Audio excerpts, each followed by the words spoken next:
I'm an idealist, and humor is my religion. Can humor be a religion? Maybe. Religions focus on absolute truth and thou shalt not.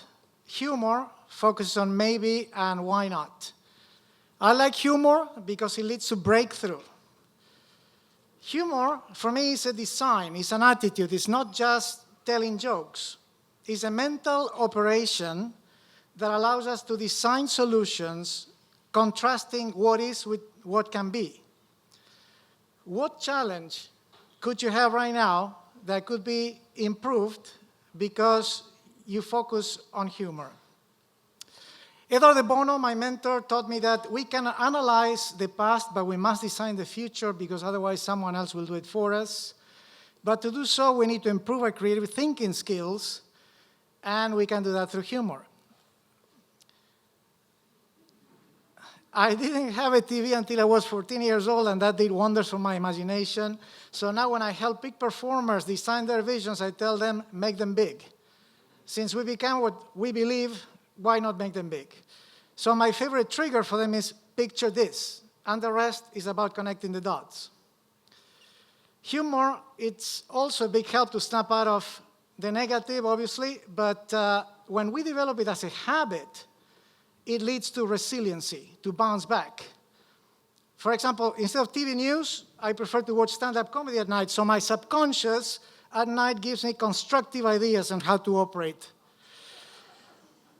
Creativity for me is a human right and a responsibility because I lived 17 years under dictatorships in Argentina, and despite brutal censorship, comedians became also heroes among other people. They gave us hope. And it was a mode of survival. It was a tool to see things differently. That's why I celebrate the court jester, because we need satire. Anything that can be threatened by humor deserves to be threatened. I'm a Latino, so it's personal. Let's keep our skills sharp, because I think there are tough times coming. Richard Saul Wurman, the founder of TED, taught me about understanding desire and asked me one day, what do you desire most that doesn't involve power, money, fame, or sex? So I said, I'd rather have profound conversations with fascinating people who dream, do, and share. These conversations sometimes happen because executives that meet me have the fantastic sense of telling me a joke, and I remember them forever. Some of these guys, I'm also very generous and compassionate, and they have great empathy, so I decided I'll rather be like them. I went to Italy, and I went to Locioni, this company that is a play factory, although they measure and calibrate machines. When you arrive for a meeting, you need to play a game. They get a measure of yourself. It's a school of thought. It's built on discovery, maybe, and why not. I love to share humor with friends around the world. Manoj Kesavan is one of my victims. I create memes, and I put in them positive skills that they have, great skills that they have, because I think that when we share humor, we're building an immune system for our society. My friend Andrea Balt from Spain is a great writer, and she leaves these little notes in bathrooms all over the world because she says we are art and we are media, and we need to inspire others to feel free to create. So in which ways could we inspire others with little acts of graciousness like that? Understanding absurdity cuts through the bubble of righteous beliefs, and it gives us a chance to detect bullshit mountains.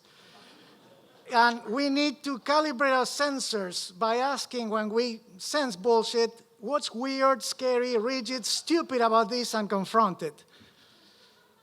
I like to be confronted by awesome art, like these heads I found in Venice, in Italy one day, because this art provokes with questions and metaphors and makes me think, what does resonate with me? What is resonating with others about this? I take these skills and these questions to creating community in corporate settings. For example, this group in Amsterdam, I took them to the Rijksmuseum.